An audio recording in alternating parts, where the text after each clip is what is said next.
Hello everyone, welcome to लचफिशियस।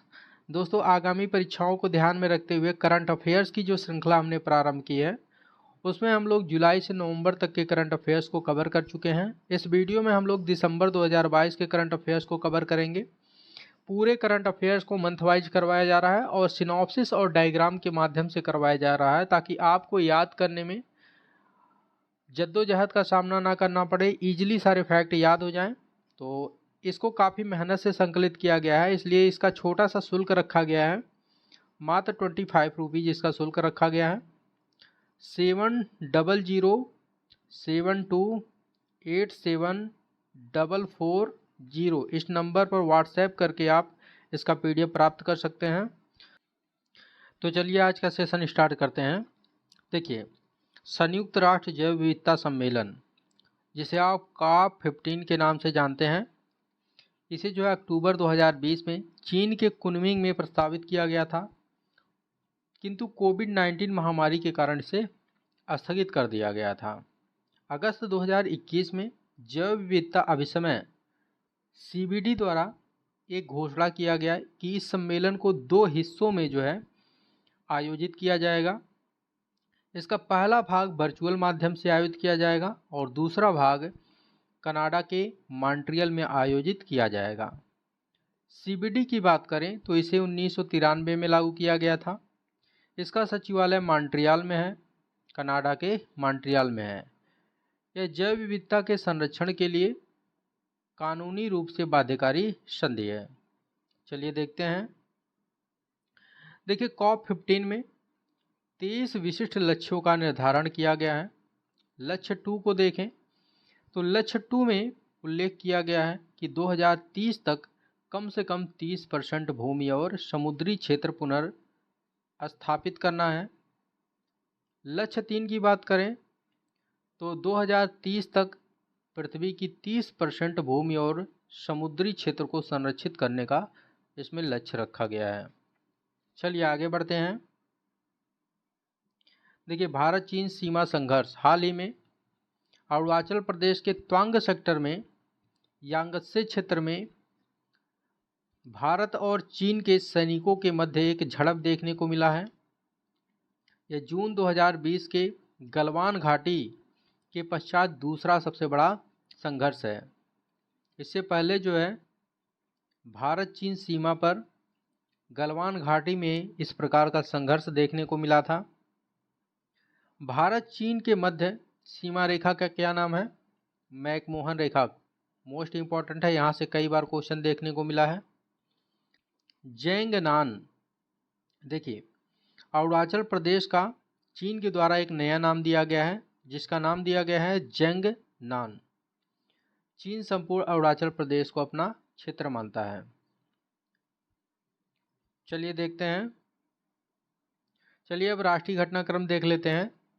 देखिए, maritime anti piracy bill 2022 संसद के द्वारा दिसंबर 2022 में इसे पारित कर दिया गया है। पायरेसी का तात्पर्य क्या है? तो पायरेसी का अर्थ है किसी विमान चालक दल अथवा यात्री द्वारा निजी उद्देश्य के लिए किसी अन्य विमान या व्यक्ति के खिलाफ हिंसा या गैरकानूनी कार्य करना पायरेसी कहलाता है। तो इसी को जो है नियंत्रित करने के लिए ये बिल जो है पारित किया गया है। चलिए देखते हैं।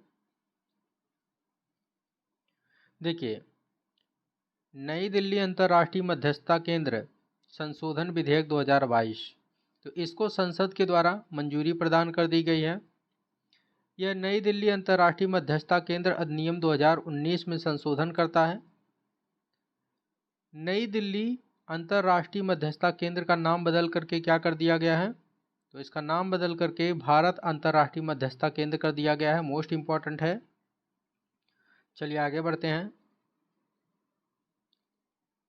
देखिए, मोस्ट इंपॉर्टेंट है, स्टार लगा लीजिएगा।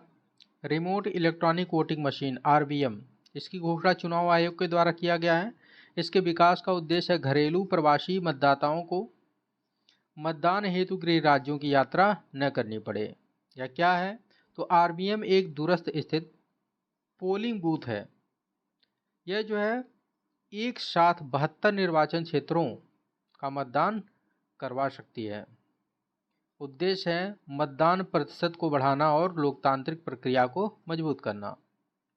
देखिए, यदि आप करंट अफेयर्स का डेली अपडेट चाहते हैं तो आप लक्ष्य पीसीएस टेलीग्राम चैनल को ज्वाइन कर लीजिए। डेली वहां पर करंट अफेयर्स का अपडेट प्रोवाइड करवाया जाता है। चलिए आगे बढ़ते हैं। देखिए, परिसीमन अभ्यास असम में शुरू किया गया है। इसकी घोषणा चुनाव आयोग के द्वारा की गई है। इसमें जो है जनगणना 2001 के आंकड़े का प्रयोग किया जाएगा। इसका उद्देश्य है जनसंख्या के समान हिस्सों को समान प्रतिनिधित्व प्रदान करना तथा भौगोलिक क्षेत्रों का उचित विभाजन करना। अनुच्छेद 82 के तहत संसद द्वारा हर जनगणना के बाद कानून द्वारा परिसीमन अधिनियम लागू करने का प्रावधान किया गया है। तो परिसीमन किस अनुच्छेद के तहत करवाया जाता है? तो परिसीमन जो है अनुच्छेद 82 के तहत होता है। चलिए देखते हैं। देखिए, राष्ट्रीय पार्टी, तो आम आदमी पार्टी ने हाल ही में राष्ट्रीय पार्टी की योग्यता हासिल कर ली है। यह भारत की 9वीं राष्ट्रीय पार्टी है। इससे पहले इसे 4 राज्यों में राज्य स्तरीय पार्टी का दर्जा प्राप्त था। दिल्ली, पंजाब, गोवा और गुजरात में 4 राज्यों में राज्य स्तरीय पार्टी के रूप में इसे दर्जा प्राप्त था। अब जो है देश में कुल राष्ट्रीय पार्टियों की संख्या 9 हो गई है। चलिए आगे बढ़ते हैं।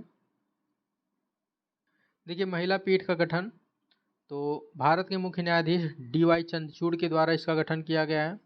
इसमें हेमा कोहली और बेला एम त्रिवेदी शामिल हैं। सुप्रीम कोर्ट के इतिहास में तीसरी बार महिला पीठ का गठन किया गया है। पहली बार कब किया गया था? तो पहली बार 2013 में किया गया था। सुप्रीम कोर्ट में स्वीकृत न्यायाधीशों की संख्या कितनी है? याद रखिएगा, 34 है। वर्तमान में सुप्रीम कोर्ट में 3 महिला न्यायाधीश हैं, हेमा कोहली, बेला त्रिवेदी, बीबी नागरत्ना। बीबी नागरत्ना 2027 में भारत की मुख्य न्यायाधीश बन सकती हैं। इनका नाम जो याद रखिएगा, बीबी नागरत्ना। पहली महिला न्यायाधीश कौन थी? सुप्रीम कोर्ट की पहली महिला न्यायाधीश फातिमा बीबी थी। 1989 में ये पहली महिला न्यायाधीश बनी थी। चलिए आगे बढ़ते हैं। राष्ट्रीय न्यायिक नियुक्ति आयोग बनाम कॉलेजियम विवाद। तो देखिए, NJAC को निरस्त करने की आलोचना उपराष्ट्रपति जगदीप धनखड़ के द्वारा किया गया है और सुप्रीम कोर्ट ने इसे अनुचित ठहराया है। NJAC को 99वें संविधान संशोधन 2014 के तहत स्थापित किया गया था। इसमें 6 सदस्य थे और यह जो है कॉलेजियम प्रणाली का स्थान लेने वाला था, किंतु 2015 में सुप्रीम कोर्ट ने इसे असंवैधानिक घोषित करते हुए निरस्त कर दिया था। चलिए देखते हैं। प्रधानमंत्री आदि आदर्श ग्राम योजना मोस्ट इम्पॉर्टेंट है, याद रखिएगा। इसे जो है पुनर्नामित किया गया है। पहले इसे विशेष केंद्रीय सहायता आदिवासी उपयोजना के नाम से जाना जाता था, जिसे जो है जनजातीय कार्य मंत्रालय के द्वारा पुनर्नामित किया गया है और इसका नाम बदल करके प्रधानमंत्री आदि आदर्श ग्राम योजना कर दिया गया है। इसका क्रियान्वयन 2021-22 से 2025-26 तक किया जाएगा। इसका लक्ष्य है आदिवासी आबादी वाले गांवों को आदर्श ग्राम के रूप में रूपांतरित करना। चलिए आगे बढ़ते हैं। देखिए, राष्ट्रीय सिंगल विंडो प्रणाली, इसकी समीक्षा बैठक नई दिल्ली में हुई है। इसमें पीयूष गोयल शामिल हुए हैं, जो कि केंद्रीय वाणिज्य एवं उपभोक्ता मामले, खाद्य एवं सार्वजनिक वितरण मंत्रालय के मंत्री हैं। इसका शुभारंभ 22 सितंबर 2021 को किया गया था। इसका निर्माण उद्योग एवं आंतरिक व्यापार संवर्धन विभाग के द्वारा किया गया था। इसका उद्देश्य है लाल फीताशाही के स्थान पर तत्काल प्राथमिकता देना, मतलब लाल फीताशाही को समाप्त करना। अमृत भारत स्टेशन योजना, इसकी घोषणा दिसंबर 2022 में रेल मंत्रालय के द्वारा की गई है। इसका उद्देश्य है स्टेशनों का आधुनिकीकरण करना। चलिए आगे बढ़ते हैं। देखिए, open standard digital trunking radio प्रणाली OSDTRS, इसे जो है दिल्ली पुलिस के लिए स्थापित किया गया है। यह टेट्रानेट वायरलेस नेटवर्क सेवा को प्रतिस्थापित करेगा। इसका उद्देश्य है पुलिस कर्मियों के बीच सूचनाओं का तेजी से आदान प्रदान करना तथा एक व्यापक नेटवर्क का निर्माण करना। क्या नाम है इसका? Open standard digital trunking radio प्रणाली, याद रखिएगा। चलिए आगे बढ़ते हैं। देखिए विधानसभा चुनाव 2022, तो हाल ही में जो है 2 राज्यों में विधानसभा चुनाव हुआ है, हिमाचल प्रदेश और गुजरात में। तो इससे संबंधित कुछ तथ्य देख लेते हैं जो परीक्षा के दृष्टिकोण से महत्वपूर्ण है। देखिए हिमाचल प्रदेश, तो हिमाचल प्रदेश विधानसभा में कुल 68 सीटें हैं। इसका आयोजन एकल चरण में हुआ है, अर्थात जो है एक चरण में जो है इस चुनाव का आयोजन हुआ है। इसमें कांग्रेस को 40 सीट और बीजेपी को 25 सीट प्राप्त हुआ है। कांग्रेस के द्वारा सरकार बनाया गया है। मुख्यमंत्री बने हैं सुखविंदर सिंह सुक्खू, जो कि हिमाचल प्रदेश के 15वें मुख्यमंत्री हैं, याद रखिएगा, मोस्ट इम्पॉर्टेंट है। और हिमाचल प्रदेश के उप मुख्यमंत्री मुकेश अग्निहोत्री बने हैं। चलिए गुजरात के संदर्भ में देख लेते हैं। देखिए यहाँ पर जो है विधानसभा में सीटों की संख्या 182 है। यह जो है 15वीं विधानसभा चुनाव थी। इसका आयोजन 2 चरणों में हुआ है, तो याद रखिएगा चरण जो है पूछा जाता है। यहाँ से क्वेश्चन कई बार देखने को मिला है, तो याद रखिएगा बीजेपी को यहाँ पर जो है 156 सीटें मिली हैं और कांग्रेस को 17 सीटें मिली हैं। मुख्यमंत्री भूपेंद्र पटेल बने हैं, दूसरी बार मुख्यमंत्री बने हैं और गुजरात के 58वें मुख्यमंत्री हैं। चलिए आगे बढ़ते हैं। वाइब्रेंट विलेज प्रोग्राम, तो इसको बढ़ावा देने का आग्रह किया गया है केंद्रीय गृह मंत्री अमित शाह के द्वारा।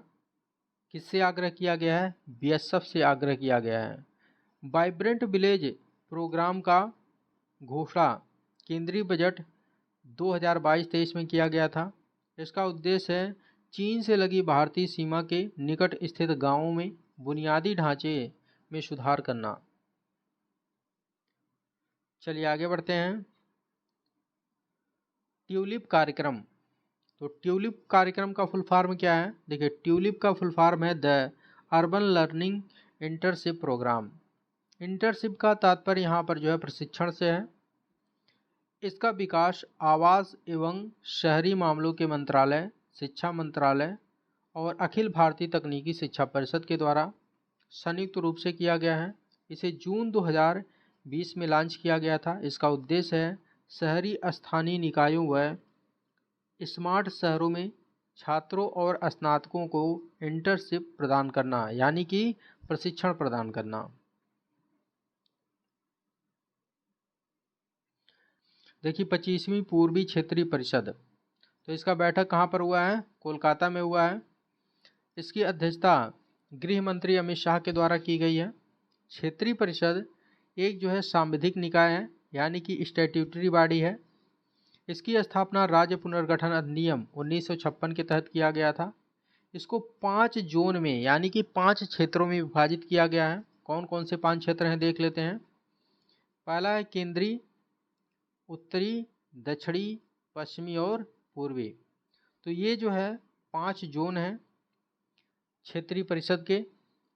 उत्तर प्रदेश और मध्य प्रदेश केंद्रीय क्षेत्रीय परिषद में शामिल हैं और बिहार जो है पूर्वी क्षेत्रीय परिषद में शामिल है। यहाँ से क्वेश्चन पूछा जा सकता है, तो याद रखिएगा। देखिए इसके अलावा जो है पूर्वोत्तर परिषद का गठन किया गया है, जो कि क्षेत्रीय परिषद में शामिल नहीं है। क्षेत्रीय परिषद से अलग इसका जो है गठन किया गया है। इसका गठन 1972 में किया गया है। इसमें सिक्किम, असम, मेघालय, त्रिपुरा, अरुणाचल प्रदेश, नागालैंड, मणिपुर और मिजोरम शामिल हैं। चलिए देखते हैं। देखिए प्रसाद योजना, प्रसाद योजना के तहत आंध्र प्रदेश राज्य में श्रीशैलम मंदिर का विकास परियोजना का उद्घाटन राष्ट्रपति के द्वारा श्रीशैलम मंदिर के परिसर में किया गया है। प्रसाद योजना की शुरुआत 2014-15 में की गई थी। इसका संचालन पर्यटन मंत्रालय के द्वारा किया जाता है। इसका उद्देश्य है तीर्थ स्थलों का विकास करना और उनकी पहचान को विकसित करना। चलिए देखते हैं। चलिए अब सामाजिक घटनाक्रम देख लेते हैं। देखिए, गोंड जनजाति समुदाय, तो इसको जो है अनुसूचित जनजाति का दर्जा राष्ट्रपति के द्वारा दिया गया है। पूछा जा सकता है किस अनुच्छेद के तहत यह दर्जा प्रदान किया गया है, तो याद रखिएगा आर्टिकल 342 सब क्लाज 1 के तहत यह दर्जा राष्ट्रपति के द्वारा प्रदान किया गया है। गोंड जनजाति को एससी सूची से एसटी सूची में अब स्थानांतरित कर दिया गया है। पहले गोंड जनजाति को किस सूची में रखा गया था? एससी सूची में रखा गया था। अब इन्हें जो है एसटी सूची में स्थानांतरित कर दिया गया है। यूपी के 4 जिलों में गोंड को एसटी का दर्जा प्रदान कर दिया गया है। संत कबीर नगर, रविदास नगर, कुशीनगर और चंदौली। यह उत्तर प्रदेश, बिहार, मध्य प्रदेश, महाराष्ट्र, उड़ीसा, तेलंगाना और आंध्र प्रदेश में पाई जाने वाली जनजाति है। चलिए देखते हैं। देखिए, India in equality report 2022 digital divide, इसको जो है ऑक्सफैम इंडिया के द्वारा जारी किया गया है। इस रिपोर्ट में उल्लेख किया गया है कि 61% पुरुषों की मोबाइल फ़ोन तक पहुंच थी 2021 में, और महिलाओं की बात करें तो 31% महिलाओं की 2021 में मोबाइल फ़ोन तक पहुंच थी। राज्यों में इंटरनेट की पहुंच, तो सर्वाधिक जो है इंटरनेट की पहुंच वाला पहला राज्य है महाराष्ट्र, दूसरा है गोवा और तीसरा है केरल। सबसे कम इंटरनेट की पहुंच कहां पर थी?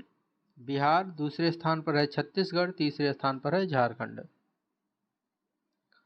चलिए देखते हैं। देखिए, सामाजिक प्रगति सूचकांक है भारत के राज्य एवं जिले, इसको जारी किया है आर्थिक सलाहकार परिषद के अध्यक्ष विवेक देवराय द्वारा जारी किया गया है। इसमें शीर्ष स्थान पर पुडुचेरी है, दूसरे स्थान पर लक्षद्वीप है और तीसरे स्थान पर गोवा है। निम्न स्थान में पहले स्थान पर झारखंड और दूसरे स्थान पर बिहार है।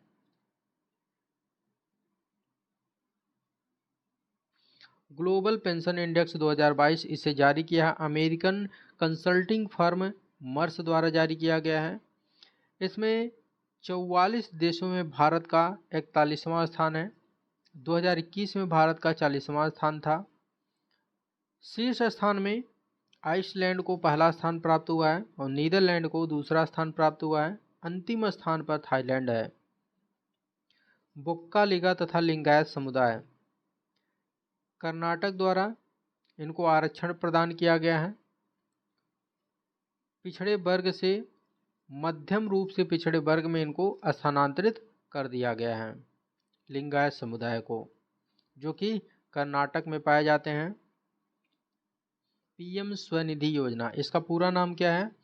इसका पूरा नाम है प्रधानमंत्री स्ट्रीट वेंडर आत्मनिर्भर निधि। इसके अवधि में विस्तार किया गया है। इसके अवधि को मार्च 2022 से दिसंबर 2024 तक विस्तारित कर दिया गया है। इसका लक्ष्य है दिसंबर 2024 तक 42 लाख से अधिक स्ट्रीट वेंडर को लाभ प्रदान करना। यह क्या है तो देख लेते हैं। 1 जून 2020 को इसे लॉन्च किया गया था। इसका उद्देश्य है कोविड महामारी के कारण प्रभावित स्ट्रीट वेंडर्स को माइक्रो क्रेडिट सुविधा प्रदान करना। इसका लक्ष्य है 50 लाख से अधिक स्ट्रीट वेंडर्स को लाभ पहुंचाना। देखिए, उड़ान या पवित्र उपवन, यह कहाँ पर स्थित है? राजस्थान में स्थित है और इसके संरक्षण की मांग की गई है। यह रेगिस्तान के लिए जीवन रेखा के रूप में कार्य करता है। प्रधानमंत्री राष्ट्रीय प्रशिक्षुता मेला, इसका आयोजन कौशल विकास एवं उद्यमिता मंत्रालय के द्वारा स्किल इंडिया मिशन के तहत किया गया है। इसका उद्देश्य है भारतीय युवाओं के लिए रोजगार के अवसर को बढ़ावा देना। स्किल इंडिया मिशन की बात करें तो इसे जो है जुलाई 2015 में आरंभ किया गया था। इसका नोडल मंत्रालय है कौशल विकास और उद्यमिता मंत्रालय। इसका उद्देश्य है कौशल विकास कार्यक्रम को लागू करना। देखिए, मोस्ट इम्पॉर्टेंट है स्किल इंडिया मिशन, याद रखिएगा, इसका डेट जुलाई 2015 में इसे लॉन्च किया गया था।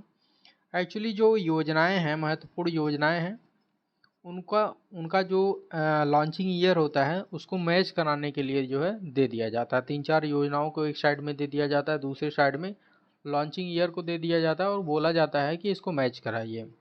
तो याद रखिएगा, स्किल इंडिया मिशन कब लॉन्च हुआ था? 2015 में लॉन्च हुआ था।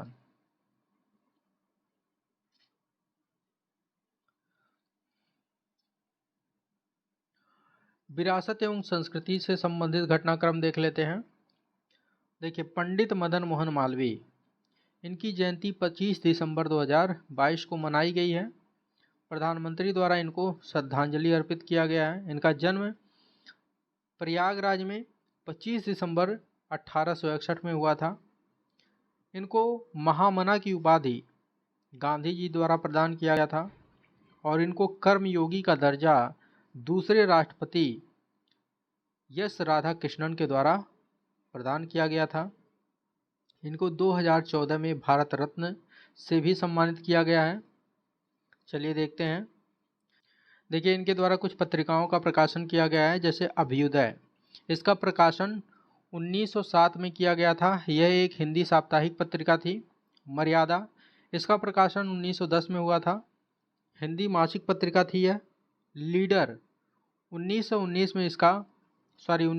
में इसका प्रकाशन हुआ था। यह जो है अंग्रेजी दैनिक पत्रिका थी। हिंदुस्तान और इंडियन यूनियन का भी इनके द्वारा प्रकाशन किया गया था। तो ये जो पत्रिकाएं हैं, इनका नाम याद रखिएगा, कई बार क्वेश्चन पूछा गया है इससे। चलिए देखते हैं। देखिए, भीमराव अंबेडकर का 66वां महापरिनिर्वाण दिवस 6 दिसंबर 2022 को मनाया गया है। प्रधानमंत्री के द्वारा इनको श्रद्धांजलि अर्पित किया गया है। इनका जन्म 14 अप्रैल 1891 को मध्य प्रदेश में हुआ था। इनको प्रारूप समिति का अध्यक्ष 19 अगस्त 1947 को बनाया गया था। ये स्वतंत्र भारत के प्रथम विधि और न्याय मंत्री थे। इनके द्वारा कुछ समाचार पत्रिकाओं का प्रकाशन किया गया था, जैसे बहिष्कृत भारत, मूक नायक और जनता। एनिहिलेशन ऑफ कास्ट पुस्तक इनके द्वारा लिखा गया था, जिसका प्रकाशन 1956 में हुआ था। चलिए आगे बढ़ते हैं। देखिए, रत्नगिरी जोगलिफ्स, यह महाराष्ट्र में स्थित एक प्रागैतिहासिक शैलकला है। यहाँ पर जो है मेग ऑयल रिफाइनरी प्रस्तावित है, जिससे इसको नुकसान पहुंचने की जो है संभावना है। कार्तिकेय दीपम उत्सव, यह जो है तमिलनाडु में मनाया जाता है। यह मंदिरों में दीप प्रज्वलित करके मनाया जाता है। धनु यात्रा महोत्सव, इसका आयोजन उड़ीसा में किया गया है। चलिए आगे बढ़ते हैं। देखिए, हार्नबिल फेस्टिवल, इसका आयोजन जो है नागालैंड में किया गया है। मोस्ट इम्पॉर्टेंट है, कई बार पूछा गया है। इसका उद्घाटन उपराष्ट्रपति जगदीप धनखड़ के द्वारा किया गया है। हार्नबिल पक्षी के नाम पर इसका नामकरण किया गया है। नागालैंड का सबसे श्रद्धेय पक्षी माना जाता है इसको। और हार्नबिल केरल और अरुणाचल प्रदेश का एक राजकीय पक्षी है। IUCN के द्वारा इसको रेड लिस्ट में सुभेद श्रेणी में शामिल किया गया है। देखिए, यूनेस्को के विश्व धरोहर स्थलों की संभावित सूची, इसमें जो है 3 स्थलों को शामिल किया गया है। बड़नगर जो कि गुजरात में स्थित है, मोढेरा का सूर्य मंदिर गुजरात में स्थित है, और उनाकाटी की राख कट मूर्तियाँ जो कि त्रिपुरा में हैं। ये 3 स्थलों को इसमें शामिल किया गया है। वर्तमान में कुल स्थलों की संख्या बढ़कर कितनी हो गई है? 52 हो गई है। सिलचर सिलहट महोत्सव 2022 का आयोजन असम के सिलहट में हुआ है। चलिए आगे बढ़ते हैं। देखिए, वीर बाल दिवस, इसका आयोजन 26 दिसंबर 2022 को किया गया है। इसकी घोषणा गृह मंत्रालय के द्वारा 9 जनवरी 2022 को की गई थी कि प्रतिवर्ष 26 दिसंबर को वीर बाल दिवस के रूप में मनाया जाएगा। इसके द्वारा सिखों के 10वें गुरु गोविंद सिंह के 4 बेटों को श्रद्धांजलि प्रदान किया गया है।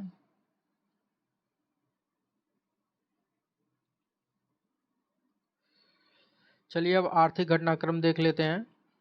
देखिए, कैक्टस रोपड़ तथा इसके आर्थिक उपयोग, तो इसकी परामर्श बैठक नई दिल्ली में आयोजित की गई है।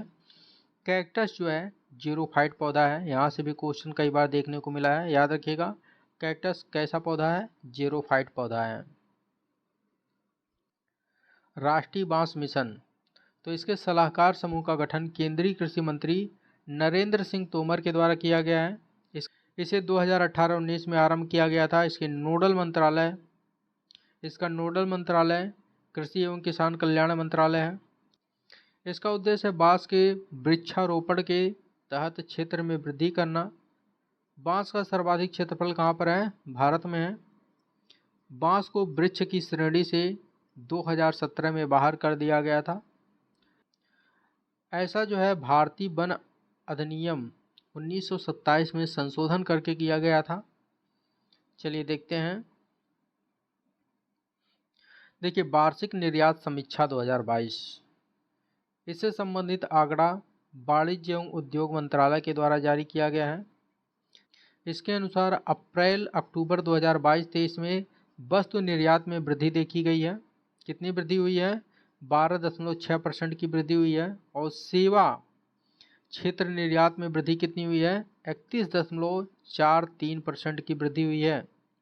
समग्र निर्यात की बात करें तो इसमें 19.56% की वृद्धि हुई है। यह वृद्धि अप्रैल से अक्टूबर 2022-23 के मध्य हुआ है। चलिए देखते हैं। आरबीआई की मौद्रिक नीति समीक्षा, तो इसकी घोषणा कब की गई है? 7 दिसंबर 2022 को की गई है। इसमें 35 आधार अंकों की वृद्धि की गई है, जिससे रेपो दर बढ़कर के कितना हो गया है? 6.25% हो गया है। बैंक दर और एमएसएफ यानी कि मार्जिनल स्टैंडिंग फैसिलिटी, यह जो है 6.5% हो गया है। जीडीपी वृद्धि दर का अनुमान कितना है? तो पहले 7% था, जिसे घटा करके कितना कर दिया गया है? 6.8% कर दिया गया है। मुद्रास्फीति की बात करें तो 2022-23 के लिए 6.7% अनुमानित है। मॉनेटरी पॉलिसी कमेटी, इसका गठन 27 जून 2016 को आरबीआई एक्ट 1934 के तहत किया गया था। यह एक जो है 6 सदस्यीय कमेटी है। इसका सिफारिश उर्जित पटेल समिति के द्वारा किया गया था।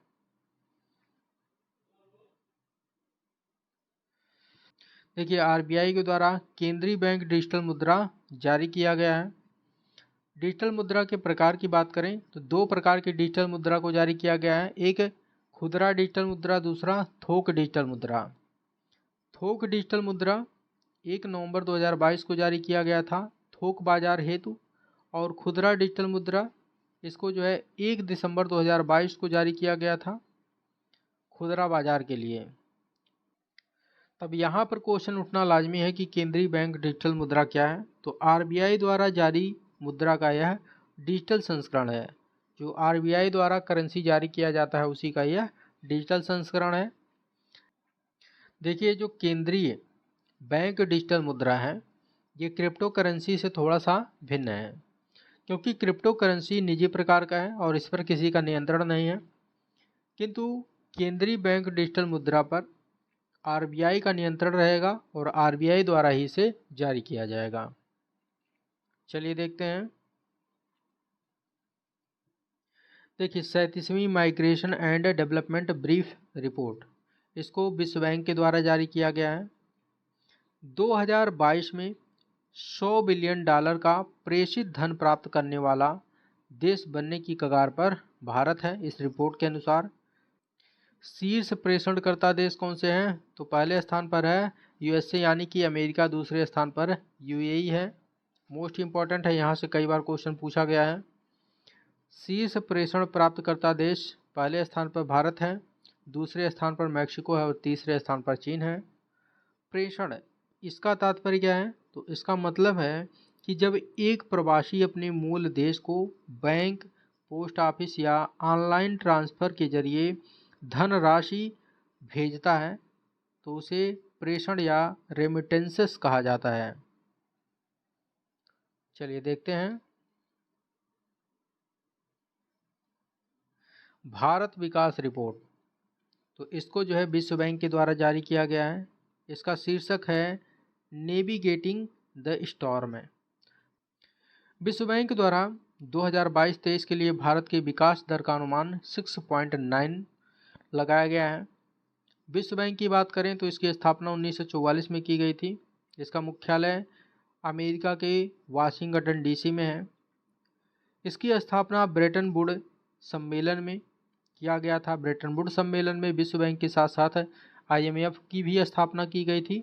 इसका पूरा नाम है अंतर्राष्ट्रीय पुनर्निर्माण एवं विकास बैंक, जिसे शॉर्ट फॉर्म में IBRD के नाम से जाना जाता है। इसके द्वारा कुछ जो है रिपोर्ट प्रकाशित किए जाते हैं, जैसे ईज ऑफ डूइंग बिजनेस, इसको जो है पहले प्रकाशित किया जाता था, अब इसको बंद कर दिया गया है। मानव पूंजी सूचकांक और विश्व विकास रिपोर्ट इसके द्वारा प्रकाशित किया जाता है। राष्ट्रीय भू स्थानिक नीति 2022, इसको जो है विज्ञान एवं प्रौद्योगिकी मंत्रालय के द्वारा अधिसूचित किया गया है। 13 वर्षीय दिशा निर्देश है। इसका उद्देश्य है देश के भू स्थानिक डेटा उद्योग को बढ़ावा देना और नागरिक सेवाओं में सुधार एवं उपयोग हेतु राष्ट्रीय ढांचे का विकास करना। देखिए, गैस मूल्य समीक्षा पैनल पर समिति की अध्यक्षता किसके द्वारा की जा रही है? किरीट पारेख के द्वारा की जा रही है और यह रिपोर्ट सरकार को सौंप दिया गया है। इसमें सिफारिश किया गया है कि 1 जनवरी 2026 से पारंपरिक क्षेत्रों के लिए एक न्यूनतम और अधिकतम मूल्य तथा पूर्ण मूल्य निर्धारण स्वतंत्रता की व्यवस्था की सिफारिश की गई है। चलिए आगे बढ़ते हैं। देखिए, उपग्रह संचार पर इंडिया फोरम शिखर सम्मेलन, इसकी घोषणा ट्राई के अध्यक्ष PD वाघेला के द्वारा किया गया है। भारत उपग्रह संचार के लिए स्पेक्ट्रम की नीलामी करने वाला पहला देश होगा, ऐसा इस घोषणा में घोषित किया गया है। ट्राई की बात करें तो इसका फुल फॉर्म है telecom regulatory authority of India. इसकी स्थापना 20 फरवरी 1997 में की गई थी। इसका मुख्यालय नई दिल्ली में स्थित है। इसका उद्देश्य है दूर संचार के विकास हेतु अनुकूल परिस्थितियों का निर्माण करना।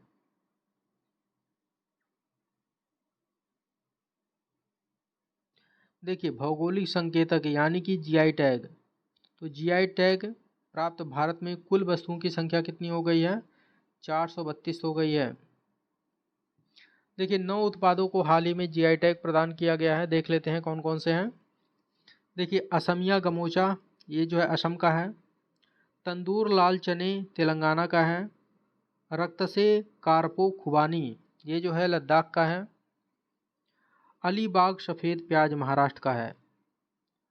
केरल के 5 उत्पादों को GI टैग प्रदान किया गया है। देखिए, अट्टापड़ी धुबारा चना केरल का है। कंथलूर बट्टावाड़ा बेलूथुल्ली, ये जो है लहसुन है, इसको भी GI टैग प्रदान किया गया है। कोडगल्लूर पुट्टू-बेलारी स्नैप मेलन। अट्टापड़ी अट्टूकोन अवारा गोलीचोस बीन्स। उनाटुकारा एलुतिल। तो ये जो है 5 जो उत्पाद हैं ये केरल के हैं। कुल जो है 9 उत्पादों को GI टैग प्रदान किया गया है दिसंबर में। देखिए, एक जिला एक उत्पाद और डिस्ट्रिक्ट एज एक्सपोर्ट हब, ये दोनों योजनाओं का आपस में विलय कर दिया गया है। कौन कौन सी योजना है? एक जिला एक उत्पाद और डिस्ट्रिक्ट एज एक्सपोर्ट हब। वैश्विक विमानन सुरक्षा रिपोर्ट, तो इसको जो है अंतर्राष्ट्रीय नागरिक उड्डयन संगठन के द्वारा जारी किया गया है। 187 देशों में भारत 48वें स्थान पर है। 2018 में 102वें स्थान पर था।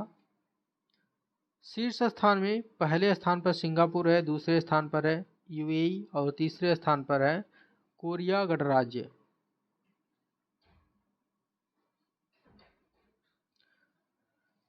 अंतर्राष्ट्रीय घटनाक्रम। चलिए देखते हैं। अंतर्राष्ट्रीय श्रम संगठन की 17वीं एशिया और प्रशांत क्षेत्रीय बैठक का आयोजन कहाँ पर हुआ है? याद रखिएगा, सिंगापुर में हुआ है। G20 समूह, तो G20 समूह का औपचारिक अध्यक्ष कौन बना है? तो G20 समूह का औपचारिक अध्यक्ष भारत बना है।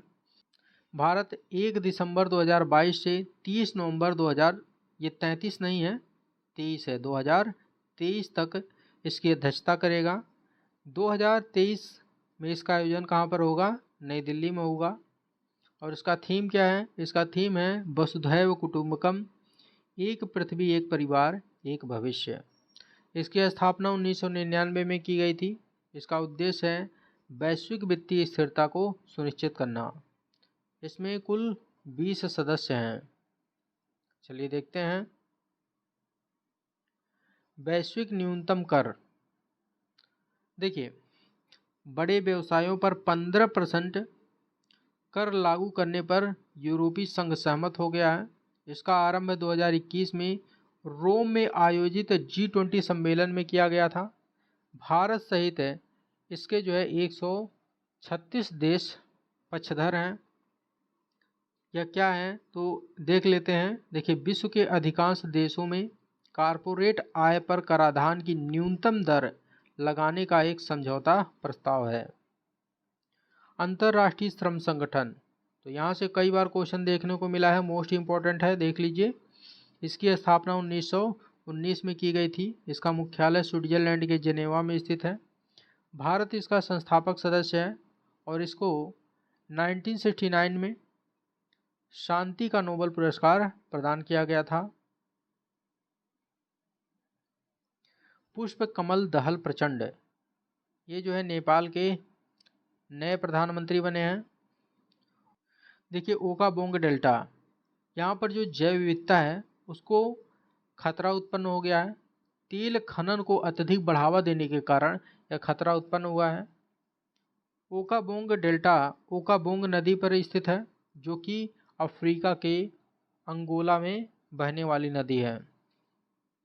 अंतर्राष्ट्रीय ज्वार बाजरा वर्ष 2023, इसका उद्घाटन FAO के मुख्यालय रोम में किया गया है। 2023 को अंतर्राष्ट्रीय ज्वार बाजरा वर्ष, इंटरनेशनल ईयर ऑफ मिलेट्स के रूप में घोषित किया गया है। इसकी घोषणा UNO के द्वारा किया गया है और इसका प्रस्ताव भारत के द्वारा किया गया था।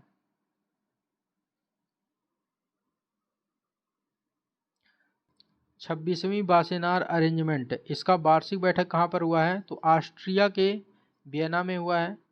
इसमें 42 सदस्य हैं और इसकी स्थापना 1996 में की गई थी। बहुपक्षीय निर्यात नियंत्रण व्यवस्था MECR का यह एक भाग है। इसमें कुल 4 संगठन यानी कि 4 समूह शामिल हैं। कौन कौन से हैं? देखिए, परमाणु आपूर्तिकर्ता समूह, जिसे शॉर्ट फॉर्म में NSG कहा जाता है। इसकी स्थापना 1975 में हुई थी। ऑस्ट्रेलिया समूह, 1985 में इसकी स्थापना हुई थी। मिसाइल प्रौद्योगिकी नियंत्रण व्यवस्था MTCR, इसकी स्थापना 1987 में की गई थी। वासेनार अरेंजमेंट, इसकी स्थापना 1996 में की गई थी। तो इन 3 समूहों का भारत सदस्य है। ऑस्ट्रेलिया समूह, MTCR और वासेनार अरेंजमेंट है। NSG का भारत सदस्य नहीं बन पाया है क्योंकि चीन इसमें अवरुद्ध लगातार उत्पन्न करता रहता है, जिसके कारण भारत इसका सदस्य नहीं बन पा रहा है। चलिए देखते हैं।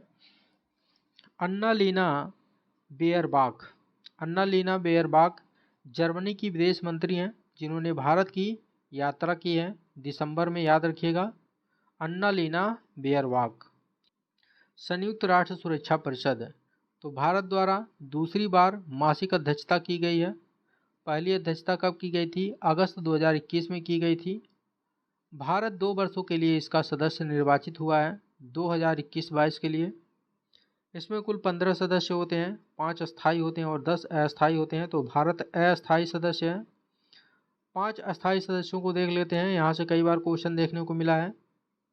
USA, UK यानी कि यूनाइटेड किंगडम, फ्रांस, रूस और चीन, ये 5 जो है इसके अस्थाई अध्यक्ष हैं। चलिए देखते हैं। देखिए, भूजल पर संयुक्त राष्ट्र सम्मेलन 2022, इसका आयोजन यूनेस्को के मुख्यालय पेरिस में किया गया है। वैश्विक स्तर पर भूजल संरक्षण पर जागरूकता में वृद्धि करना इसका उद्देश्य है। Oxford word of the year, इसमें जो है गोबलिन मोड शब्द को Oxford word of the year घोषित किया गया है। पिछले 12 महीने में सर्वाधिक प्रयोग किए जाने वाला शब्द है। भारत यूएस काउंटर टेररिज्म कार्यबल की 19वीं बैठक नई दिल्ली में आयोजित हुई है। भारत यूएस डेजिग्नेशन डायलॉग का 5वां सत्र आयोजित हुआ है नई दिल्ली में। चलिए अब पर्यावरण एवं जैव विविधता से संबंधित घटनाक्रम देख लेते हैं। देखिए, ऊर्जा संरक्षण संशोधन अधिनियम 2022, इस पर जो है 19 दिसंबर 2022 को राष्ट्रपति के द्वारा हस्ताक्षर किया गया है। यह ऊर्जा संरक्षण अधिनियम 2001 में संशोधन करेगा। इसका उद्देश्य है भारत को जलवायु परिवर्तन पर अपनी अंतर्राष्ट्रीय प्रतिबद्धताओं को पूरा करने में सहायता करना। चलिए अगला देखते हैं। देखिए, स्वच्छता एवं पेयजल का वैश्विक विश्लेषण तथा आकलन रिपोर्ट, इसे WHO तथा UN वाटर के द्वारा संयुक्त रूप से जारी किया गया है। UN वाटर की बात करें तो इसकी स्थापना 2003 में की गई थी। इसका मुख्यालय स्विट्जरलैंड के जिनेवा में स्थित है। अभी तक 25% देश ही अपने स्वच्छ लक्ष्यों को प्राप्त करने में सफल हो पाए हैं, ऐसा इस रिपोर्ट में उल्लेख किया गया है। वैश्विक जल संसाधनों की स्थिति रिपोर्ट 2021, इसे विश्व मौसम विज्ञान संगठन द्वारा जारी किया गया है। काली मृदा की वैश्विक स्थिति रिपोर्ट, इसे खाद्य एवं कृषि संगठन के द्वारा जारी किया गया है और इसे जो है विश्व मृदा दिवस के अवसर पर जारी किया गया है। विश्व मृदा दिवस 3 दिसंबर को मनाया जाता है, तो इसे भी याद रखिएगा। देखिए, नमामि गंगे परियोजना मोस्ट इम्पॉर्टेंट है, स्टार लगा लीजिएगा। इसे संयुक्त राष्ट्र जैव विविधता सम्मेलन COP 15, जिसका आयोजन मॉन्ट्रियल में किया जा रहा है, इस सम्मेलन के दौरान संयुक्त राष्ट्र के द्वारा इसे प्राकृतिक दुनिया को बहाल करने वाली शीर्ष 10 पहलों में शामिल किया गया है। इसका आरंभ जून 2014 में किया गया था। इसका क्रियान्वयन राष्ट्रीय स्वच्छ गंगा मिशन के द्वारा किया जाता है। राष्ट्रीय स्वच्छ गंगा मिशन की बात करें तो इसको जो है अगस्त 2011 में सोसाइटी पंजीकरण अधिनियम 1860 के तहत पंजीकृत किया गया था। इसका कार्य है गंगा नदी को स्वच्छ करने हेतु धन का आवंटन करना। तो याद रखिएगा, राष्ट्रीय स्वच्छ गंगा मिशन का कार्य क्या है? गंगा नदी को स्वच्छ करने हेतु धन का आवंटन करना। चलिए देखते हैं। देखिए, वन्य जीव संरक्षण संशोधन अधिनियम 2022, इस पर राष्ट्रपति के द्वारा जो है हस्ताक्षर कर दिया गया है। यह संशोधन अधिनियम वन्य जीव संरक्षण अधिनियम 1972 में संशोधन करता है। वन्य जीवों और वनस्पतियों की लुप्त प्राय प्रजातियों पर साइट्स के तहत भारत द्वारा उठाए जाने वाले कदमों को प्रभावी बनाना इसका उद्देश्य है।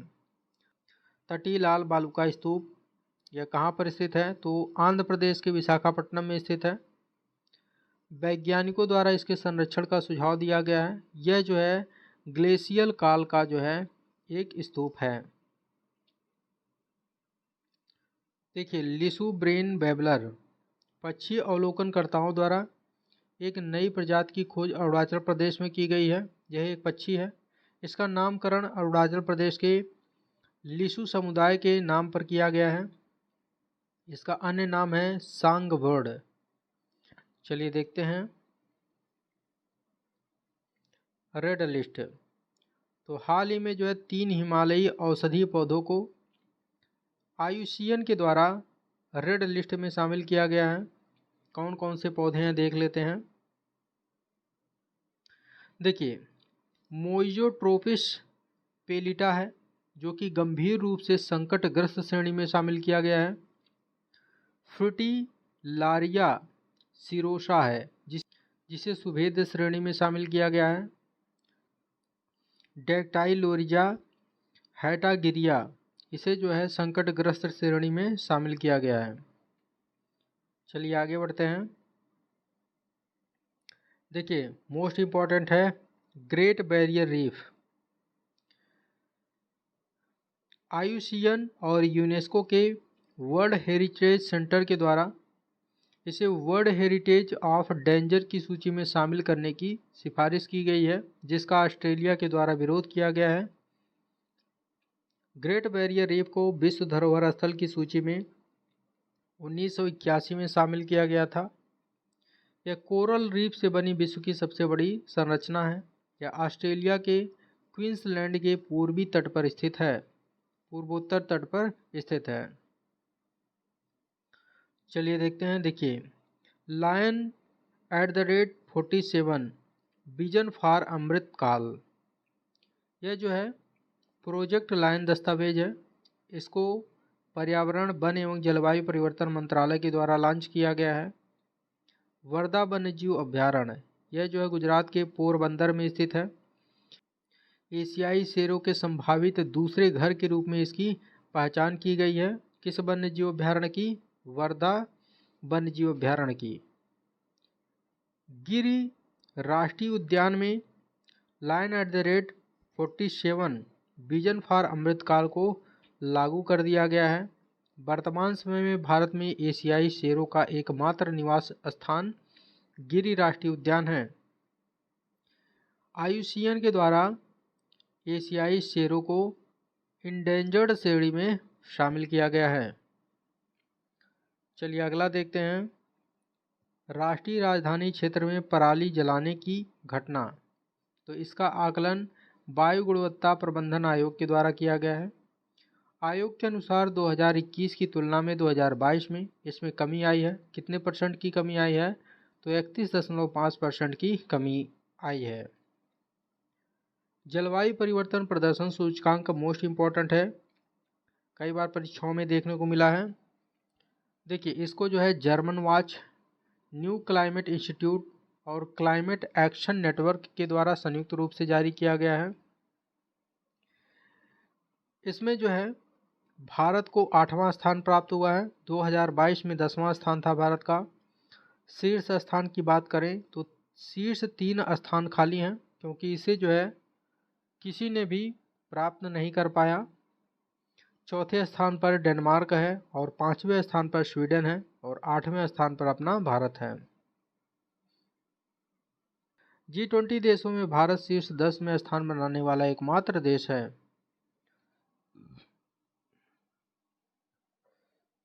Fusion energy breakthrough, America के वैज्ञानिकों द्वारा परमाणु संलयन प्रक्रिया के माध्यम से पहली बार शुद्ध ऊर्जा लाभ हासिल किया गया है। चलिए आगे बढ़ते हैं। देखिए बेस एडिटिंग, तो कैंसर थेरेपी के नए रूप का सफल परीक्षण किया गया है। यूनाइटेड किंगडम के वैज्ञानिकों के द्वारा इसका सफल परीक्षण किया गया है। तो बेस एडिटिंग के माध्यम से उपचार प्राप्त करने वाली पहली इंसान कौन है? तो एलिसिया है। नाम याद रखिएगा, क्या नाम है इनका? एलिसिया है। DNA के 4 न्यूक्लियोटाइड्स या क्षार, जिसे बेस कहा जाता है, ये हैं एडिनिन, गुआनिन, साइटोसिन और थायमिन है। जब इन क्षारों के क्रम में असंतुलन उत्पन्न हो जाता है तो कैंसर हो जाता है। इस तकनीक के माध्यम से जेनेटिक कोड में एक क्षार की अधिकतम संख्या को बदला जा सकता है, यानी कि जो असंतुलन उत्पन्न होता है कैंसर की स्थिति में, उसमें जो है पुनः सुधार करके उसको संतुलित कर दिया जाता है, जिससे कैंसर जैसी घातक बीमारी को समाप्त किया जा सकता है। चलिए देखते हैं।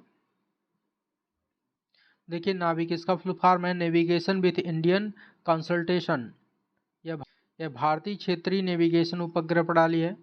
यानी जिस प्रकार से अमेरिका का GPS है, वैसे जो है यह भारत का जो है GPS है। इसके उपयोग को बढ़ावा देने के लिए इसरो के द्वारा भविष्य के सभी उपग्रहों में L1 आवृत्ति की शुरुआत की जाएगी। इंडिया इंटरनेट गवर्नेंस फोरम, इसका आयोजन दिसंबर 2022 में किया गया है। इसका थीम है भारत के सशक्तिकरण के लिए प्रौद्योगिकी के दशक का उपयोग। इसका उद्देश्य है डिजिटलीकरण के रोड मैप पर चर्चा करना। नेक्स्ट है स्पेस टेक इनोवेशन नेटवर्क। इसको लॉन्च करने का समझौता इसरो और सोशल अल्फा के द्वारा किया गया है। यह तीव्र गति से वृद्धिशील अंतरिक्ष उद्यमशीलता पारिस्थितिकी तंत्र के नवाचार, क्यूरेशन और उद्यम विकास के लिए समर्पित है। चलिए देखते हैं। देखिए, सतही जल एवं महासागर स्थलाकृति शोट अंतरिक्ष उपग्रह, इसको स्पेस एक्स फाल्कन 9 रॉकेट के द्वारा लॉन्च किया गया है। इसका निर्माण नासा, कनाडा, यूनाइटेड किंगडम, फ्रांसीसी अंतरिक्ष एजेंसियों के द्वारा संयुक्त रूप से किया गया है। इसका उद्देश्य पृथ्वी के सतही जल का सर्वेक्षण करना है। स्टीफर्सन सिंड्रोम, इससे फ्रांसीसी कनाडाई गायिका सेलिन डायोन पीड़ित है और इसकी जानकारी उन्होंने जो है खुद दी है। यह एक दुर्लभ न्यूरोलॉजिकल स्थिति है जिसमें मांसपेशियों में अनियंत्रित रूप से ऐंठन होने लगती है। देखिए, मोस्ट इम्पॉर्टेंट है, स्टार लगा लीजिएगा। INS मोर्मुगाओ, यह नौसेना में शामिल कर दिया गया है। इसका निर्माण प्रोजेक्ट 15B के तहत किया गया है। यह प्रोजेक्ट 15B का दूसरा युद्धपोत है। पहला युद्धपोत कौन सा था? तो INS विशाखापट्टनम था, जिसे नवंबर 2022 में नौसेना में शामिल किया गया था। प्रोजेक्ट 15B के बारे में देख लेते हैं। देखिए, इसमें 4 युद्धपोतों का निर्माण किया जाएगा। इसका अनुबंध 2011 में किया गया था। सभी 4 युद्धपोतों को भारतीय नौसेना में शामिल करने का लक्ष्य 2024 तक रखा गया है। 4 युद्धपोत कौन कौन से हैं देख लेते हैं। देखिए, पहला है INS विशाखापट्टनम, जिसका जलावतरण 2015 में किया गया था। मोर्मुगाओ का जलावतरण 2016 में किया गया था। इम्फाल का 2019 में और सूरत का 2022 में। तो ये जो है 4 युद्धपोत हैं जिनका निर्माण प्रोजेक्ट 15B के तहत किया जा रहा है। चलिए देखते हैं। अग्नि 5 मोस्ट इम्पॉर्टेंट है। यह सबसे लंबी दूरी की परमाणु सक्षम बैलिस्टिक मिसाइल है। इसका रात्रि परीक्षण किया गया है 5 दिसंबर 2022 को उड़ीसा के अब्दुल कलाम द्वीप से। इसे दागो और भूल जाओ सिद्धांत पर विकसित किया गया है। यह सरफेस टू सरफेस लड़ाकू मिसाइल है। यह 3 चरणीय मिसाइल है। इसमें ठोस ईंधन का प्रयोग किया जाता है। इसकी मारक क्षमता की बात करें तो 5000 किलोमीटर इसकी मारक क्षमता है। इसका निर्माण एकीकृत निर्देशित मिसाइल विकास कार्यक्रम के तहत किया गया था। IGMDP, इसका जो है प्रारंभ APJ अब्दुल कलाम के द्वारा 1983 में किया गया था। इसका उद्देश्य था मिसाइल प्रौद्योगिकी के क्षेत्र में भारत को आत्मनिर्भर बनाना। 5 मिसाइलों का इसके अंतर्गत निर्माण किया गया था। पहला मिसाइल पृथ्वी था, दूसरा अग्नि था, तीसरा त्रिशूल, नाग और आकाश। इन 5 मिसाइलों का इसके अंतर्गत निर्माण किया गया था। देखिए, विश्व मलेरिया रिपोर्ट 2022, इसे WHO के द्वारा जारी किया गया है। सर्वाधिक प्रभावित अफ्रीकी महाद्वीप है। अफ्रीकी महाद्वीप में मलेरिया से सर्वाधिक प्रभावित लोग हैं। दक्षिण पूर्व एशिया में सर्वाधिक प्रभावित भारत है। ये जो मच्छर जनित रोग है जो कि मादा एनोफिलीज मच्छर के काटने से होता है। यह संक्रमण प्लाज्मोडियम प्रोटोजोआ के कारण होता है। श्रीलंका मलेरिया मुक्त देश 2016 में ही घोषित कर दिया गया है। विश्व मलेरिया दिवस 25 अप्रैल को मनाया जाता है। DG यात्रा मोस्ट इम्पोर्टेंट है। DG यात्रा सुविधा केंद्र की शुरुआत की गई है। यह शुरुआत नागरिक उड्डयन मंत्री ज्योतिरादित्य सिंधिया के द्वारा किया गया है। इसकी शुरुआत कहाँ पर की गई है? तो इंदिरा गांधी अंतर्राष्ट्रीय हवाई अड्डा नई दिल्ली में की गई है। तो इसका आरंभ 3 हवाई अड्डों पर किया गया है। तो प्रारंभ में इसे 3 हवाई अड्डों पर लागू किया गया है। कहाँ कहाँ? दिल्ली, वाराणसी और बेंगलुरु, याद रखिएगा। यह क्या है? तो यह जो है चेहरे की पहचान प्रौद्योगिकी पर आधारित संपर्क रहित सुविधा प्रदान करने वाली एक प्रणाली है। देखिए, ज़ोंबी वायरस, इसकी खोज फ्रांसीसी वैज्ञानिकों के द्वारा रूस के याकुटिया प्रांत में किया गया है। यह जो है जमी हुई झील यानी कि जो है परमाफ्रॉस्ट के नीचे 48,500 वर्ष पुराने वायरस की खोज की गई है। परमाफ्रॉस्ट क्या है? अस्थायी रूप से जमी हुई भूमि, फ्रोजन लैंड को परमाफ्रॉस्ट कहा जाता है। ज़ोंबी वायरस क्या है? तो ज़ोंबी वायरस जो बर्फ में जमने के कारण लंबे समय तक निष्क्रिय हों, उन्हें ज़ोंबी वायरस कहा जाता है। अब तक ऐसे 13 वायरसों की खोज की गई है। सामूहिक रूप से इन्हें ज़ोंबी वायरस कहा जाता है।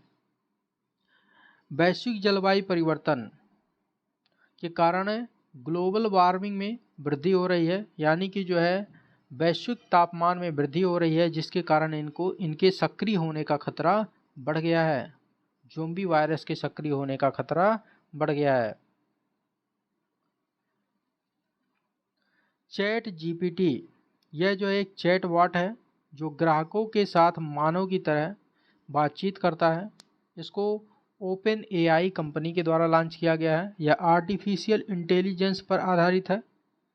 उदाहरण के लिए अमेजन का एलेक्सा चैटबॉट इसका जो है उदाहरण है। चलिए देखते हैं।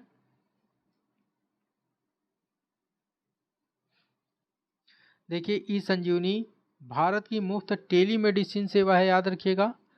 8 करोड़ टेली परामर्श प्रदान करने का आंकड़ा यह पार कर चुका है। आयुष्मान भारत डिजिटल स्वास्थ्य मिशन का महत्वपूर्ण अंग है। यह सर्वाधिक उपयोग किया गया है आंध्र प्रदेश में, उसके बाद पश्चिम बंगाल में, फिर कर्नाटक में, तमिलनाडु में, महाराष्ट्र में और उत्तर प्रदेश में। धारा मस्टर्ड हाइब्रिड शकंड, यह जो है जीएम फसल है, जेनेटिकली मॉडिफाइड सरसों है। इसका परीक्षण अधिक उत्पादन के लिए किया गया है। भारत में एकमात्र जीएम फसल को व्यावसायिक खेती की मंजूरी प्रदान की गई है। वो फसल कौन सी है? याद रखिएगा, बीटी कपास है। संपूर्ण जीनोम अनुक्रम, तो बरगद और पीपल की पत्तियों के ऊतकों के संपूर्ण जीनोम उपक्रम में सफलता प्राप्त की है। किसने सफलता प्राप्त की है? तो भारतीय विज्ञान शिक्षण और अनुसंधान संस्थान भोपाल के द्वारा यह सफलता प्राप्त की गई है। चलिए अब कुछ राज्यवार घटनाक्रम है उसको देख लेते हैं। मोस्ट इम्पोर्टेंट है महाराष्ट्र लोकायुक्त विधेयक 2022। इसको जो है विधानसभा के द्वारा कब पारित किया गया है? तो 28 दिसंबर 2022 को पारित किया गया है। महाराष्ट्र इस तरह का कानून लाने वाला पहला राज्य है। इसके दायरे में मुख्यमंत्री और मंत्रिपरिषद भी आएंगे। लोकायुक्त अध्यक्ष हाईकोर्ट के वर्तमान या पूर्व मुख्य न्यायाधीश होंगे। अलग दिव्यांग विभाग की स्थापना की घोषणा महाराष्ट्र के मुख्यमंत्री एकनाथ शिंदे के द्वारा किया गया है। यह घोषणा अंतर्राष्ट्रीय विकलांग दिवस के अवसर पर किया गया है। अंतर्राष्ट्रीय विकलांग दिवस 3 दिसंबर को मनाया जाता है। दिव्यांग विभाग की स्थापना करने वाला यह पहला राज्य है। तो याद रखिएगा, महाराष्ट्र दिव्यांग विभाग की स्थापना करने वाला पहला राज्य है। निरोगी हरियाणा योजना, इसकी शुरुआत राष्ट्रपति के द्वारा किया गया है। सभी अंत्योदय सूचित परिवार जिनकी आय 1,80,000 प्रति वर्ष से कम है इसके पात्र होंगे। इसके तहत मुफ्त स्वास्थ्य जांच और आवश्यक उपचार किया जाएगा। मुख्यमंत्री बाल गोपाल एवं निःशुल्क वर्दी वितरण योजना, तो इसका शुभारंभ राजस्थान के मुख्यमंत्री के द्वारा किया गया है। इसमें जो है सरकारी स्कूलों की कक्षा 1 से 8 तक के छात्र पात्र होंगे। इसके तहत 20 ml पाउडर दूध, वर्दी हेतु 2 सेट कपड़ा प्रदान किया जाएगा और इस जो है कपड़े की सिलाई के लिए 200 रुपया प्रति छात्र भी प्रदान किया जाएगा। चलिए अगला देखते हैं, मासिक स्वास्थ्य एवं सामाजिक देखभाल नीति। इसे मेघालय के द्वारा पारित किया गया है। मेघालय पूर्वोत्तर का पहला राज्य है और भारत का तीसरा राज्य है। तो मानसिक स्वास्थ्य एवं सामाजिक देखभाल नीति पारित करने वाला मेघालय कौन सा राज्य है? पूर्वोत्तर का पहला राज्य है और भारत का तीसरा राज्य है। तो भारत का पहला राज्य कौन सा है? केरल है और दूसरा कर्नाटक है। इसका उद्देश्य है विकलांगता, रुग्णता, मृत्यु दर और सामाजिक पीड़ा की सीमा को कम करना। तमिलनाडु जलवायु परिवर्तन मिशन, इसकी शुरुआत तमिलनाडु के मुख्यमंत्री के द्वारा किया गया है। इसका उद्देश्य है जलवायु स्मार्ट राज्य बनना। ऐसा करने वाला तमिलनाडु भारत का पहला राज्य है। इससे पूर्व तमिलनाडु ने भारत की पहली तमिलनाडु ग्रीन क्लाइमेट कंपनी की स्थापना की थी। स्वच्छता श्रमिक विकास कार्यक्रम, इसका शुभारंभ तमिलनाडु के द्वारा किया गया है। सफाई कर्मचारियों के जीवन स्तर तथा अर्थव्यवस्था में सुधार करने हेतु इसका जो है शुभारंभ किया गया है। लखपति दीदी योजना, तो उत्तराखंड के द्वारा इसे प्रारंभ किया गया है। राज्य की 1.5 लाख महिलाओं को 2025 तक लखपति बनाने का लक्ष्य रखा गया है। कौन सा योजना है? लखपति दीदी योजना। पहले हाइपर स्किल डेटा सेंटर का उद्घाटन उत्तर प्रदेश के मुख्यमंत्री के द्वारा नोएडा में किया गया है। नोएडा में डेटा सेंटर पार्क की स्थापना की जाएगी। पूर्वोत्तर में अपनी तरह की पहली मछली संग्रहालय कहाँ पर बनाया जाएगा? अरुणाचल प्रदेश में बनाया जाएगा। नागरिक जुड़ाव और संचार कार्यक्रम, इसका शुभारंभ मेघालय में किया गया है। इसका उद्देश्य है सभी योजनाओं को जमीनी स्तर पर पैठ बनाना। राइजिंग सन वाटर फेस्ट 2022, इस समापन समारोह का आयोजन मेघालय के उमियाम झील में किया गया है।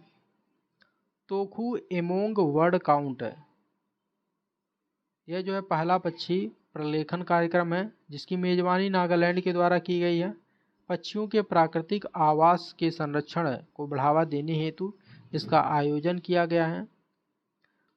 नगर पालिका बांड जारी करने वाला दूसरा भारतीय शहर कौन बना है? तो गुजरात का बड़ौदा बना है। और पहला भारतीय शहर कौन सा है? कमेंट करके आप लोग बताइए। देखिए अगला है, उड़ीसा को झुग्गी मुक्त बनाने का लक्ष्य रखा गया है। तो उड़ीसा सरकार के द्वारा उड़ीसा को झुग्गी मुक्त बनाने का लक्ष्य रखा गया है 2023 के अंत तक। 10 नवंबर 2022 को किस राज्य ने बाजरे की खेती और इसकी खपत को बढ़ावा देने के लिए मांडिया दिवस यानी कि बाजरा दिवस मनाया? तो याद रखिएगा उड़ीसा ने। यूपी के सीएम द्वारा यूनेस्को भारत अफ्रीका हैकथॉन 2022 का उद्घाटन कहाँ पर किया गया है? ग्रेटर नोएडा में। सुदर्शन प्रहार अभ्यास, इसका आयोजन कहाँ पर हुआ है? राजस्थान में हुआ है। टेस्ट क्रिकेट में 1000 रन और 50 विकेट लेने वाले तीसरे खिलाड़ी कौन बने हैं? तो इंग्लैंड के जो रूट हैं। दूसरे स्थान पर हैं जैक्सन कैलिस और तीसरे स्थान पर हैं स्टीव वॉ। पुरुष विश्व कप के लिए हॉकी इंडिया का आधिकारिक साझेदार कौन है? टाटा स्टील है। FIH महिला नेशंस कप 2022, इसका विजेता कौन है? भारतीय महिला हॉकी टीम है। इसका उपविजेता स्पेन है। नेत्रहीनों का T20 विश्व कप, इसका विजेता भारत है। लगातार तीसरी बार भारत विजेता बना है। किसको हरा करके बना है? तो बांग्लादेश को हरा करके बना है। IPL के अब तक के सबसे महंगे क्रिकेटर कौन बने हैं? सैम क्यूरन बने हैं। क्या नाम है? Sam Curran. उत्तराखंड के ब्रांड एम्बेसडर नियुक्त किए गए हैं प्रसून जोशी, याद रखिएगा प्रसून जोशी। 6 रोगों को नियंत्रित करने हेतु सर्वोत्तम प्रथाओं के लिए पुरस्कार मेघालय को प्रदान किया गया है। पढ़ने को बढ़ावा देने के लिए फ्रेंड ऑफ लाइब्रेरी कार्यक्रम का शुभारंभ तमिलनाडु के द्वारा किया गया है। किस राज्य ने पर्यटन क्षेत्र को उद्योग का दर्जा दिया है? याद रखिएगा असम ने।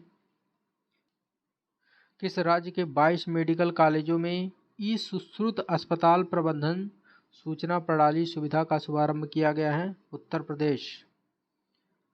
25 करोड़ रुपए की लागत से नीलगिरी ताहार के संरक्षण के लिए एक पहल प्रारंभ किया गया है तमिलनाडु के द्वारा।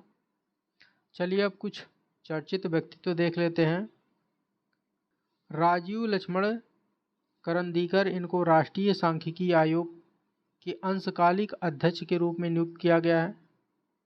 राष्ट्रीय सांख्यिकी आयोग की स्थापना कब की गई थी? जून 2005 में किया गया था। इसकी सिफारिश सी रंगराजन आयोग के द्वारा की गई थी। पीटी उषा भारतीय ओलंपिक संघ की पहली महिला अध्यक्ष बनी है। राज्यसभा की उपाध्यक्ष बनने वाली पहली नामित सांसद हैं। ये जो है भारतीय ट्रैक और फील्ड की रानी के नाम से प्रसिद्ध हैं। याद रखिएगा किस नाम से प्रसिद्ध हैं? भारतीय ट्रैक और फील्ड की रानी। हंसराज गंगाराम अहिर, इनको जो है राष्ट्रीय पिछड़ा वर्ग आयोग का अध्यक्ष नियुक्त किया गया है। राष्ट्रीय पिछड़ा वर्ग आयोग का गठन राष्ट्रीय पिछड़ा वर्ग आयोग अधिनियम 1993 के तहत किया गया था। इसको संवैधानिक दर्जा 102वें संविधान संशोधन के द्वारा प्रदान किया गया है और इसके द्वारा आर्टिकल 338B को शामिल किया गया है। यह एक सलाहकारी निकाय है। देखिए जी कमलावर्धन राव, तो ये जो है भारतीय खाद्य सुरक्षा और मानक प्राधिकरण की CEO बनी है। इसकी स्थापना कब की गई थी? तो भारतीय खाद्य सुरक्षा और मानक प्राधिकरण की स्थापना खाद्य सुरक्षा और मानक अधिनियम 2006 के तहत किया गया था। इसका संचालन स्वास्थ्य एवं परिवार कल्याण मंत्रालय के तहत किया जाता है। इसका मुख्यालय नई दिल्ली में स्थित है। भारतीय राष्ट्रीय राजमार्ग प्राधिकरण के अध्यक्ष के रूप में संतोष कुमार यादव को नियुक्त किया गया है। योगिंदर के अलख का निधन हो गया है, जो कि प्रसिद्ध अर्थशास्त्री और पूर्व केंद्रीय मंत्री थे। फुटबॉलर पेले, इनका निधन हो गया है। ये जो है ब्राजील के रहने वाले थे। डोमिनिक लापियरे, इनका निधन हो गया हाल ही में। ये जो फ्रीडम एट मिडनाइट के फ्रांसीसी लेखक हैं। इनका एक पुस्तक है द सिटी ऑफ जॉय, जो कि कलकत्ता पर केंद्रित है। इनको 2008 में पद्म भूषण से सम्मानित किया गया था। चलिए पुरस्कार और सम्मान से संबंधित कुछ फैक्ट देख लेते हैं।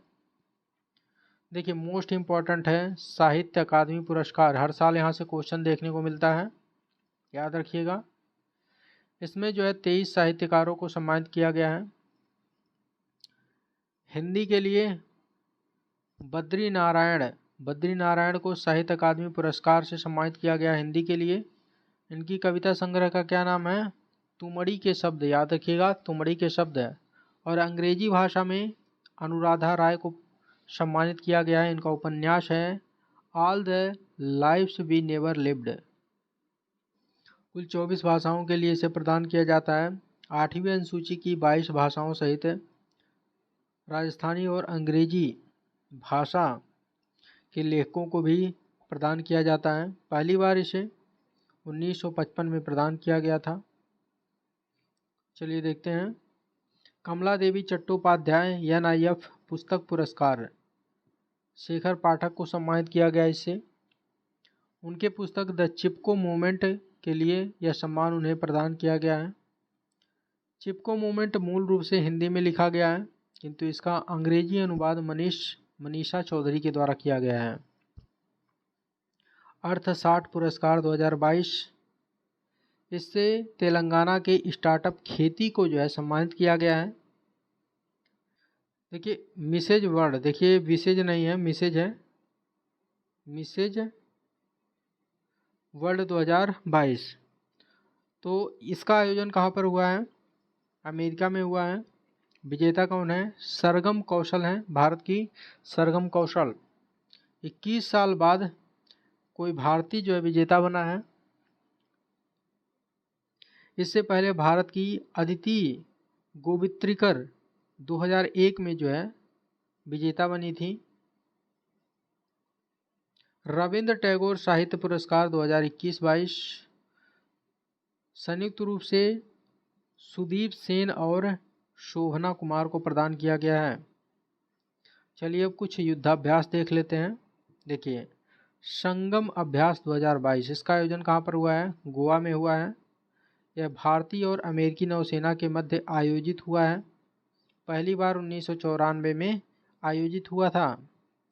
अंतर्राष्ट्रीय फ्लीट रिव्यू 2022, इसका आयोजन बांग्लादेश की नौसेना के द्वारा किया गया है। इसमें भारतीय नौसेना ने भाग लिया है। बांग्लादेश की स्वतंत्रता की स्वर्ण जयंती मनाने हेतु इसका आयोजन किया गया है। काजिंद 2022 अभ्यास, इसके जो है 6वें संस्करण का आयोजन मेघालय के उमरोई में हुआ है। इसमें यह भारत और कजाकिस्तान की सेना के मध्य हुआ है। 16वां सूर्य किरण 2022 युद्धाभ्यास, इसका आयोजन कहाँ पर हुआ है? नेपाल में हुआ है। इसमें भारत और नेपाल की पार्टिसिपेट किया है। 15वां अभ्यास इसका कहाँ हुआ था? उत्तराखंड में हुआ था। शीर्ष 100 हथियार उत्पादक तथा सैन्य सेवा कंपनियां 2021 रिपोर्ट। यह रिपोर्ट किसने जारी किया है? शिप्री ने जारी किया है, जिसका पूरा नाम है Stockholm International Peace Research Institute. 100 हथियार उत्पादक कंपनियों की सूची में पहले स्थान पर अमेरिका की कंपनी है लॉकहीड मार्टिन। दूसरे स्थान पर भी अमेरिका की एक कंपनी है रेथियान टेक्नोलॉजीज। 42वें स्थान पर भारत की कंपनी है हाल, जिसका पूरा नाम है हिंदुस्तान एरोनॉटिक्स लिमिटेड। और 63वें स्थान पर भारतीय इलेक्ट्रॉनिक्स लिमिटेड बेल है। भारत की 2 कंपनियों को इसमें शामिल किया गया है। हथियारों की बिक्री में पहले स्थान पर है यूएसए और दूसरे स्थान पर चीन है। विश्व की सबसे ताकतवर महिलाओं की सूची किसने जारी की है? फोर्ब्स ने जारी किया है। इसमें पहले स्थान पर है यूरोपीय आयोग की अध्यक्ष उर्सुला वान डेर लेन। और दूसरे स्थान पर है यूरोपीय सेंट्रल बैंक के अध्यक्ष क्रिस्टीन लेगार्ड। तीसरे स्थान पर है अमेरिकी उपराष्ट्रपति कमला हैरिस। और 36वें स्थान पर है निर्मला सीतारमण, 2021 में 37वें स्थान पर थी। 56वें स्थान पर है रोशनी नादर मल्होत्रा, जो कि HCL टेक की चेयरपर्सन है। चलिए अब कुछ महत्वपूर्ण दिवस देख लेते हैं। देखिए, 5 दिसंबर को विश्व मृदा दिवस मनाया जाता है, जिसका थीम है मिट्टी जहां भोजन शुरू होता है। 10 दिसंबर को अंतर्राष्ट्रीय मानवाधिकार दिवस मनाया गया है। इसका थीम है गरिमा, स्वतंत्रता और सभी के लिए न्याय। 14 दिसंबर को राष्ट्रीय ऊर्जा संरक्षण दिवस मनाया गया है। 18 दिसंबर को अंतर्राष्ट्रीय प्रवासी दिवस मनाया गया है। 22 दिसंबर को राष्ट्रीय गणित दिवस मनाया गया है। 23 दिसंबर को भारतीय राष्ट्रीय किसान दिवस मनाया गया है। और 25 दिसंबर को सुशासन दिवस के रूप में मनाया गया है। चर्चित पुस्तक देख लेते हैं। देखिए, light we crazy, overcoming in uncertain times, इसको जो है मिशेल ओबामा के द्वारा लिखा गया है। ये मोस्ट इम्पॉर्टेंट है, याद रखिएगा। Force into the road, my day at RBI and beyond, इसको जो है सी रंगराजन के द्वारा लिखा गया है।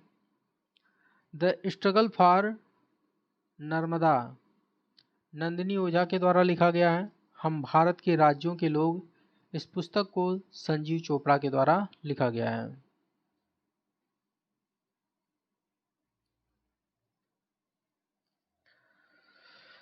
Advertising agency association of India के अध्यक्ष कौन बने हैं? प्रशांत कुमार बने हैं।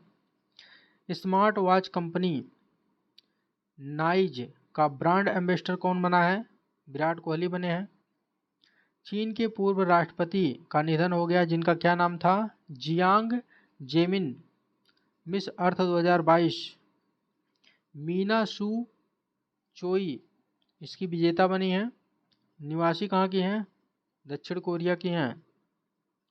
किस भारतीय फिल्म निर्माता ने न्यूयॉर्क फिल्म क्रिटिक्स सर्कल में RRR फिल्म के लिए सर्वश्रेष्ठ निर्देशक का पुरस्कार प्राप्त किया है? यस राजमौली ने।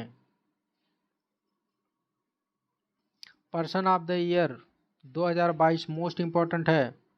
इसे टाइम्स पत्रिका के द्वारा नामित किया गया है। किसे नामित किया गया है? यूक्रेन के राष्ट्रपति व्लादिमीर जेलेंस्की को। किस मेट्रो ने 3140 मीटर लंबा डबल डेकर वायाडक्ट मेट्रो का निर्माण करके गिनीज वर्ल्ड रिकॉर्ड बनाया है? नागपुर मेट्रो ने। न्यूयॉर्क के फेडरल रिजर्व बैंक में पहले उपाध्यक्ष और मुख्य परिचालन अधिकारी कौन बनी हैं? तो सुष्मिता शुक्ला बनी हैं, भारतीय मूल की हैं। बाइडेन द्वारा किसे प्रेसिडेंशियल लाइफ टाइम अचीवमेंट से सम्मानित किया गया है? कृष्णा बबिलाला को। आयुष्मान भारत स्वास्थ्य खाता आईडी बनाने की श्रेणी में प्रथम पुरस्कार किसे प्रदान किया गया है? जम्मू एंड कश्मीर को। पेटा इंडिया 2022 मोस्ट इम्पॉर्टेंट है। पर्सन ऑफ द ईयर का खिताब किसे प्रदान किया गया है? सोनाक्षी सिन्हा को। पहले KR गौरी अम्मा राष्ट्रीय पुरस्कार से सम्मानित किसे सम्मानित किया गया है? तो क्यूबा के सामाजिक कार्यकर्ता एलिडा ग्वेरा को। अटल सम्मान पुरस्कार से सम्मानित प्रभुचंद्र मिश्र को सम्मानित किया गया है। गति शक्ति विश्वविद्यालय तो ये कहाँ पर स्थित है? गुजरात के बड़ौदा में। इसके पहले कुलपति कौन है? केंद्रीय रेल मंत्री अश्विनी वैष्णव।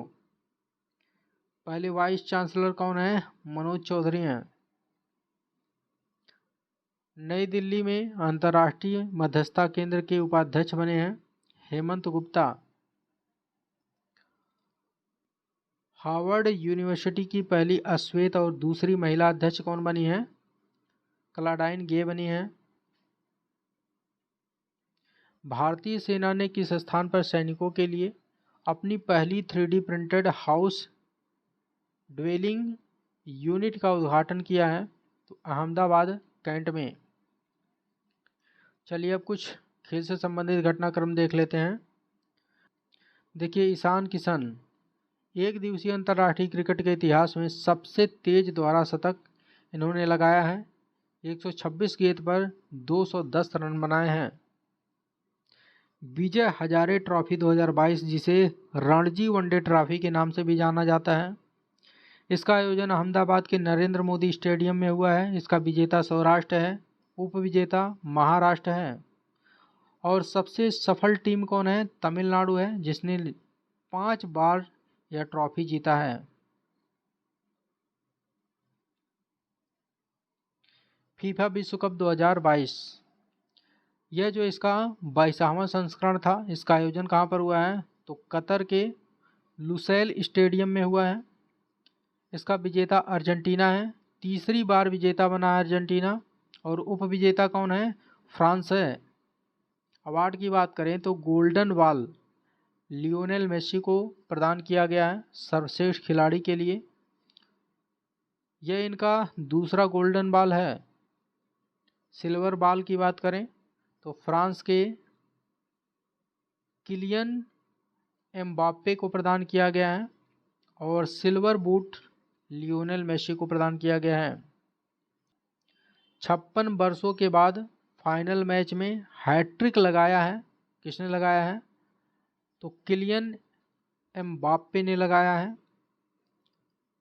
कुल 32 टीमों ने भाग लिया है और कुल जो है 64 मैच खेला गया है। फीफा विश्व कप 2026 का आयोजन कहाँ पर किया जाएगा?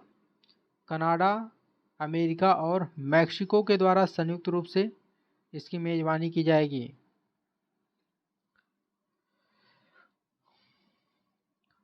विश्व भारोत्तोलन चैंपियनशिप 2022 इसका आयोजन कहाँ पर किया गया है? कोलंबिया में किया गया है। रजत पदक किसने जीता है? तो भारत की मीराबाई चानू ने जीता है। 49 किलोग्राम वर्गभार में यह पदक जीता है उन्होंने। पैरा बैडमिंटन इंटरनेशनल 2022 इसका आयोजन पेरू में हुआ है। भारत ने 6 स्वर्ण पदक सहित कुल 14 पदक जीता है। सुकांत कदम और नेहल गुप्ता ने स्वर्ण पदक जीता है। चलिए देखते हैं। महिला राष्ट्रीय मुक्केबाजी चैंपियनशिप 2022 इसका आयोजन कहाँ पर हुआ है? मध्य प्रदेश के भोपाल में हुआ है। स्वर्ण पदक किसने जीता है? देखिए, निकहत जरीन जो कि तेलंगाना की रहने वाली हैं, इन्होंने स्वर्ण पदक जीता है। असम की लवलीना बोरगोहेन ने स्वर्ण पदक जीता है और हरियाणा की मनीषा और स्वीटी बूरा द्वारा स्वर्ण पदक जीता गया है। इसमें जो है पहले रैंक पर कौन है? रेलवे की टीम है। दूसरे स्थान पर है मध्य प्रदेश। तीसरे स्थान पर हरियाणा है।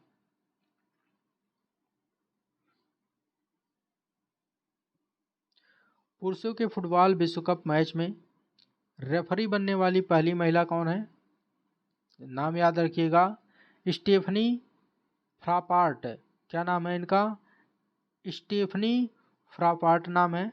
Table tennis federation of India की अध्यक्ष कौन बनी है? मेघना अहलावत बनी है। क्या नाम है? मेघना अहलावत। तो आपका जो है दिसंबर मंथ का करंट अफेयर्स कंप्लीट हो गया। इसका पीडीएफ आप 7007287440 इस नंबर पर व्हाट्सएप करके प्राप्त कर सकते हैं। पीडीएफ का छोटा सा शुल्क रखा गया है 25 रुपया। 25 रुपया पे करने के बाद आपको पीडीएफ प्रोवाइड करवा दिया जाएगा। यदि आप डेली करंट अफेयर्स का अपडेट चाहते हैं तो आप लक्ष्य पीसीएस टेलीग्राम चैनल को ज्वाइन कर सकते हैं, जिसका लिंक डिस्क्रिप्शन बॉक्स में दिया गया है।